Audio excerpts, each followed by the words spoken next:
South ఇండియాలోనే అతి తక్కువ ధరలకి రత్నాలను అందించే ఏకైక సంస్థ 6JVR. నమస్తే, వెల్కమ్ టు సుమన్ టీవీ. నేను మీ సాయి. విశ్వక్సేన్ హీరోగా లైలా సినిమా ఈ నెల 14వ తారీఖున విడుదల కాబోతుంది.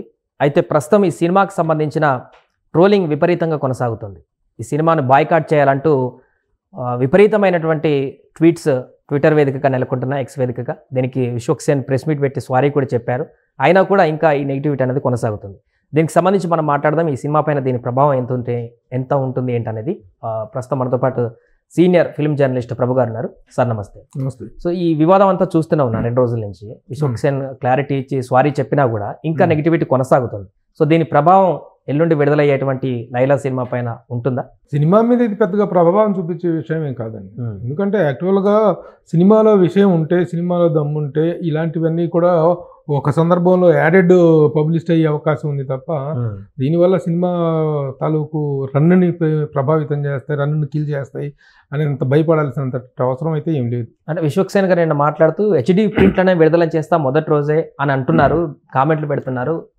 HD ప్రింట్ రిలీజ్ చేయడం ఏంటి అని కూడా ఆవేదన వ్యక్తం చేశారు ఆయన. అది HD ప్రింట్ రిలీజ్ చేస్తే మాత్రం అది సినిమా మీద కొంచెం ప్రభావం చూపే అవకాశం ఉంటుంది. ఎందుకంటే ఈ రోజున వైరస్ అనేటువంటిది ఎంత వేగంగా వెళ్తుందో, సినిమాలను ఎంత దారుణంగా కిల్ చేస్తున్నాయో మనం చూస్తూనే ఉన్నాం. అలాంటిది ఏదైనా చర్య జరిగితే మాత్రం కొంత ప్రభావం ఉండే అవకాశం ఉంది. కానీ బాయ్కాట్ లైలా అనేటువంటి హ్యాష్ ట్యాగ్ మాత్రం పెద్ద సక్సెస్ అవుతుందని 20 అంటే వాళ్ళు ఫ్యాన్స్, వాళ్ళు వైఎస్ఆర్సీపీ అభిమానులు వాళ్ళు రియాక్ట్ అవ్వటం అనేటువంటి దాంట్లో తప్పు లేదు. ఎందుకంటే వాళ్ళ ఆ సినిమా ఫంక్షన్లో ఆ సందర్భంగా అనవసరంగా ఈ ప్రస్తావన తీసుకొచ్చేసి దాన్ని ఒక రాజకీయ వేదికగా మార్చినటువంటి సందర్భం పృథ్వీ కొంచెం తొందరపాటు చర్యలే అని అనుకోవాలి. అసలు అది ఎక్కడ ఆ కాంటెక్స్లో అసలు సిట్ అవునటువంటి మ్యాటర్. పృథ్వీ మామూలుగా రాజకీయంగా తను ఏం మాట్లాడదలుచుకున్న వేదికగా విడిగా ఎక్కడైనా మాట్లాడుకోవచ్చు, ఏ సందర్భంలో మాట్లాడుకోవచ్చు. ఒక సినిమా వేదికని తీసుకెళ్లిపోయి రాజకీయ వేదికగా సడన్గా అనూహ్యంగా అలా టర్న్ చేసేటప్పటికీ అది సినిమా మీద ప్రభావం చూపించి సినిమా నిర్మాతల్ని, హీరోని వీళ్ళు ట్రాల్ చేయటం, వైఎస్ఆర్సీపీ అభిమానులు ట్రాల్ చేయటం అనేటువంటిది జరిగింది. That is a pure mistake or తొందరపాటు of Mr Prithvi, 30 years Prithvi. అయితే ఆయన ఒక యాక్టర్గా, ఒక పాత్రధారుడుగా అందులో ఉన్నాడు. మెయిన్గా సినిమాకి సంబంధించి హీరో, నిర్మాత, డైరెక్టర్ వీళ్ళనే ఎక్కువగా మనం క్యాల్కులేట్ చేస్తాం. సో వీళ్ళకి సంబంధించిన వాళ్ళు ఎవరో ఏం కూడా తప్పిదం చేయలేదు, నోరు జారలేదు. అండ్ ఆయన చేసిన దానికి వీళ్ళు ప్రెస్ మీట్ పెట్టి కూడా సారీ చెప్పారు. మొత్తం కూడా ఇది మాకు ఇబ్బంది అవుతుంది, మేము స్ట్రగుల్ అవుతాం, మేము కష్టపడి చేసామని కూడా అనౌన్స్ చేశారు, చెప్పే ప్రయత్నం చేశారు. అయినా కూడా ఇంకా తగ్గట్లేదు నెగిటివిటీ అనేది. వాళ్ళు ట్రోల్ చేసేటువంటి వ్యక్తులు కూడా శాంతి అయినట్టుగా కనిపించట్లేదు, శాంతి అయినట్టుగా కూడా. అవును, వాళ్ళు ఎందుకంటే వీళ్ళ రియాక్షన్ చాలా ఇంకా అసందర్భంగా అక్కడ ప్రస్తావన తీసుకొచ్చేసి మాట్లాడేటప్పుడు న్యాచురల్గా వీళ్ళు రియాక్ట్ అవ్వడం అనేది. అందులో ఇప్పుడు సోషల్ మీడియా విపరీతంగా పెరిగిన నేపథ్యంలో తమ నిరసనని ఇమీడియట్గా వ్యక్తం చేసి దాన్ని స్ప్రెడ్ చేసేసి దాన్ని ఇంకా తీవ్ర రూపం తీసుకెళ్లేటువంటి అవకాశాలు కనిపిస్తున్నాయి. వీళ్ళు ఎంత సారీ చెప్పినా, సారీ చెప్పారు, ఇమీడియట్గా రియాక్ట్ అయ్యి సారీ చెప్పడం అనేటువంటిది ఒక విధంగా మంచిది. ఎందుకంటే ఈ రోజున సినిమాలు అనేటువంటి ఏ ఒక్క రాజకీయ పార్టీయో, ఏ ఒక్క కులమో, ఏ ఒక్క మతానికి సంబంధించిన వాళ్ళు చూస్తే సినిమాలు హిట్ అవ్వవు. అన్ని వర్గాల వాళ్ళు, అన్ని రకాల ప్రేక్షకులు చూస్తేనే సినిమాలు అనేటువంటి విజయవంతం అవటం అనేది చాలా కష్టంగా ఉన్నటువంటి సమయంలో ఒక పర్టికులర్గా ఒక పార్టీ వాళ్ళు ఉన్నట్టుండి ఇంటికి వెళ్ళి చూసుకునేటప్పుడు దాదాపు 25,000 ట్వీట్స్ ఉన్నాయంట దాంట్లో. అంటే ఎంత కాస్ట్గా రియాక్ట్ అయ్యారు వైఎస్ఆర్సీపీ అభిమానులు దీని మీద అనేటువంటిది చూస్తుంటే మరి ఆ 25,000 తర్వాత లక్షల్లోకి వెళ్ళిపోయే సందర్భంలో ట్రెండింగ్ లోకి వచ్చేసింది. ఎక్స్ వేదికగా బాయ్కాట్ లైలా అనేది ట్రెండింగ్ లోకి వెళ్ళిపోయినటువంటి సందర్భం. మరి ట్రెండింగ్ లోకి వెళ్ళిందంటే దాని తాలూకు ప్రభావం కొంతమేరకు ఉంటుంది. కానీ బట్ ఆ వెంటనే వీళ్ళు సారీ చెప్పి దాన్ని కాంపెన్సేట్ చేసుకోవటం అనేటువంటిది మంచిది. వాళ్ళకు సంబంధం లేకపోయినా, వాళ్ళే తప్పు చేయకపోయినా, అటు గర్లపాటి సాహు కానీ, ఇలా నిర్మాత కానీ, లేకపోతే హీరో విశ్వక్సేన్ కానీ వాళ్ళు చేయకపోయినా అది సడన్గా అనుకోకుండా జరిగినటువంటి విషయం. ఈ పృథ్వీ కూడా రాజకీయ వేదికల మీద, చాలా వేదికల మీద మాట్లాడుతుంటాడు, ఈ విధంగా వైఎస్ఆర్సీపీ మీద సటైర్లు వేస్తూ ఉంటాడు. అప్పుడు ఇంత రియాక్షన్ వచ్చి ఉండేది కాదు. కానీ సడన్గా అనుకోనికుండా ఒక సినిమా వేదికలో ప్రీ రిలీజ్ ఈవెంట్లో అలా మాట్లాడటం అనేటువంటి దానివల్ల వచ్చిన రియాక్షన్ ఇది. సో అయితే ఇది పెద్దగా ప్రభావం చూపుద్ది. సినిమాలో విషయం ఉండి సినిమా మాత్రం ఎంటర్టైనింగ్గా ఉందంటే మాత్రం ఈ హ్యాష్ ట్యాగ్లు ఇవేమీ లెక్కలేదు. బట్ HD ప్రింట్ రిలీజ్ చేస్తాం అనేటువంటిది మాత్రం వీళ్ళు అలర్ట్గా ఉండాల్సినటువంటి విషయం. అలర్ట్ గా ఉండాలి. దాని మీద ఏదైనా అలా జరిగితే మాత్రం చట్టపరమైన చర్యలు తీసుకోవాల్సిన అవసరం ఉంది. అంటే ఇప్పుడు తండేల్ సినిమా లాంటి దానికే ఆర్టీసీ బస్సులోనే నిర్మాత ఆవేదన వ్యక్తం చేశారు. కావాల్సుకుని ఒక బ్యాచ్ రెడీగా ఉంది లైలా సినిమాకి సంబంధించి, దీన్ని ఎట్లాగో మేము అడ్డుకుంటాం లేకుంటే దీనికి చూడమని చెప్పేసి కొన్ని వేల మంది ట్వీట్లు చేస్తూ ఒక బ్యాచ్ ఉంది కాబట్టి వాళ్ళే ఇట్లా నెగిటివిటీ ఫైరస్ లాంటివి చేసి ఫ్రెండ్ చేసేటువంటి అవకాశం లేదంటారా? ఉంది. అదే వాళ్ళే డైరెక్ట్ గా హెచ్డి వింటూ మేము రిలీజ్ చేస్తున్నాం, వాళ్ళే డైరెక్ట్ గా చెప్తున్నప్పుడు అలా చెయ్యొద్దు, దయచేసి మా సినిమా మీద మీ కోపాన్ని ప్రదర్శించద్దు, మాకు ఎలాంటి సంబంధం లేదు అని చెప్పేసి వీళ్ళు రిక్వెస్ట్ చేస్తున్న దాన్ని వాళ్ళు కన్సిడర్ చేయాలి. కన్సిడర్ చేయకుండా హెచ్డి ప్రింట్ రిలీజ్ చేయడం అనేటువంటిది చట్ట వ్యతిరేకమైన చర్య.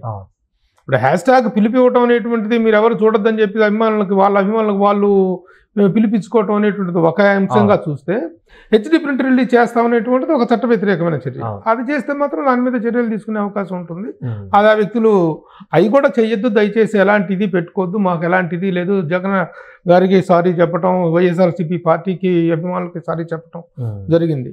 ఏ సంబంధము లేనటువంటి విశ్వక్సేన్ ఈ గొడవలతో వీటితో అతను ఎప్పటికీ ఏదో తన సినిమాలను తను ప్రమోట్ చేసుకునే విషయంలో వాటిలో ఇట్లా సరదాగా చిన్న చిన్న కాంట్రవర్సీస్, చిన్న సెన్సేషనలిజం చేస్తుంటాడు తప్ప ఇప్పుడు రాజకీయ పరంగా ఇప్పుడు అతను మాట్లాడలేదు. రాజకీయాలకు అతనికి ఎలాంటి సంబంధం లేదు. కాబట్టి ఆ కాంపౌండ్స్ విషయం కూడా, మన కాంపౌండ్స్ విషయం కూడా వచ్చింది. Mega compound, Nandamuri compound, mega compound అని. మాకు ఎలాంటి కాంపౌండ్స్ లేవండి. తను సినిమా తీసుకునేవాడు, బాలకృష్ణ గారితో సరైనటువంటి సత్సంబంధాలు ఉన్నాయి, ఆయన గెస్ట్ గా పిలుచుకున్నారు. చిరంజీవి గారితో సంబంధాలు ఉన్నాయి, చిరంజీవి గారు కూడా నేను అభిమానంగా హ్యాపీగా ఫంక్షన్కి వెళ్ళి అతని గురించి నాకు మంచి మాటలు మాట్లాడటం జరిగింది. కాబట్టి ఈ కాంపౌండ్లకు అతీతంగా అందరి అభిమానాన్ని చూరకుంటున్నటువంటి వ్యక్తి విశ్వక్సేన్. కాబట్టి అది ఇవన్నీ వీటి తాలూకు ప్రభావం ఏమీ ఉండదు సినిమా మీద. సినిమా బాగుంటే మాత్రం డెఫినెట్ గా సక్సెస్ అవుతుంది, సెన్సేషన్ అవుతుంది. ఒక విధంగా కూడాను కొంచెం వ్యాడెడ్ పబ్లిసిటీ అనే చెప్పుకోవాలి. అదే ఒక వైపు ఇదంతా ఇప్పుడు ఒక వైపు ఇదంతా కనిపిస్తుంటే, ఇంకొక వైపు ఏంటంటే కొంతమంది చెప్తున్నటువంటి కామెంట్స్ కానీ సోషల్ మీడియాలో వస్తున్నటువంటి ప్రచారం కానీ ఇదంతా కూడా పబ్లిసిటీ స్టంట్, సినిమాను ప్రమోట్ చేసుకోవడానికి ఇది కొనసాగుతున్నటువంటి ప్రవాహం అని చెప్పి కొంతమంది అనుకుంటున్నారు. ఎందుకంటే గతంలో చాలా పబ్లిసిటీ స్టంట్స్ చేశారు కాబట్టి మన హీరో, ఇది కూడా అందులో భాగమేనా అనేటువంటి కొన్ని ప్రశ్నలు కూడా ఉత్పన్నం అవుతున్నాయి. ఆ యాంగిల్ చూడొచ్చు అంటారా? దీన్ని లేదు, ఇక్కడ అలాంటి అవకాశం లేదు. ఎందుకంటే ఇలా పబ్లిసిటీ స్టంట్ తన గతంలో చేశాడు, చాలా వివాదాలు అయిపోయినాయి, చాలా రకాల కాంట్రవర్సీస్ జరిగినాయి, అది వేరే. ఇక్కడ మాత్రం అవకాశమే లేదు. ఇక్కడ చిరంజీవి గారు వస్తుంటే చిరంజీవి గారిని వెల్కమ్ చేయడం కోసం నిర్మాతను తను ఇద్దరు బయటికి వెళ్ళేసి వచ్చే సమయానికి మైకు పృథ్వీకి ఇవ్వటం, పృథ్వీ మాట్లాడటం జరిగింది. ఈ పృథ్వీ ఈ విషయం మాట్లాడతాను తనే కలగనలేదు కదా, తను ఊహించరు కదా.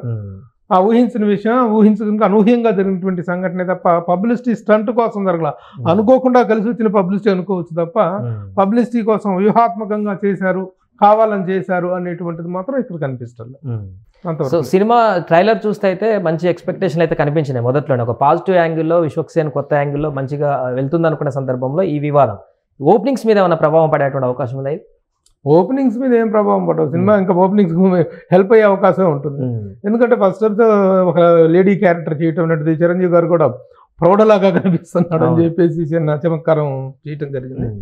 ఎందుకంటే గతంలో ఈ లేడీ క్యారెక్టర్స్ వేసి దాదాపు అందరూ సక్సెస్ అయ్యారు. ప్రతి సినిమాలో లేడీ క్యారెక్టర్స్ రామారావు గారు వేశారు, చిరంజీవి గారు వేశారు, కృష్ణరాజు గారు వేశారు, చాలా మంది లేడీ గెటప్, ఒక నీరెస్ట్ గెటప్స్ ఇవన్నీ కూడా.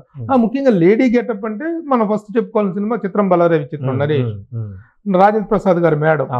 అలాంటి ఒక డిఫరెంట్ క్యారెక్టర్ లో తను ప్రజెంట్ చేస్తున్నాడు కాబట్టి ఆ ఇంట్రెస్ట్ అనేటువంటిది సినిమాకి ఓపెనింగ్స్ తీసుకొచ్చే అవకాశం ఉంది. To wait and see. Right. అది మొత్తానికి ప్రస్తుతం లైలా సినిమా పైన కొనసాగుతున్నటువంటి వివాదం ఇది. అటు విశ్వక్సేన్ క్లారిటీ ఇచ్చి సారీ చెప్పి ఇలాంటి ఏం చేయకండి, బాయ్కాట్ చేయకండి, అందరూ సినిమా చూడండి బాగుంటుందని రిక్వెస్ట్ చేస్తున్నప్పటికీ కూడా ఇంకా ఎక్స్ వేదికగా ట్రోల్స్ అయితే కొనసాగుతున్నాయి. దీనికి సంబంధించి వివాదం సద్దుమణికి సినిమా పైన ఏమైనా ప్రభావం పడుతుందా లేదా అనేది మనం విడుదలైన తర్వాత చూడాలి. సుమన్ టీవీలో మీ పర్సనల్ అండ్ బిజినెస్ ప్రమోషన్స్ కోసం కింది నెంబర్కి కాంటాక్ట్ చేయండి.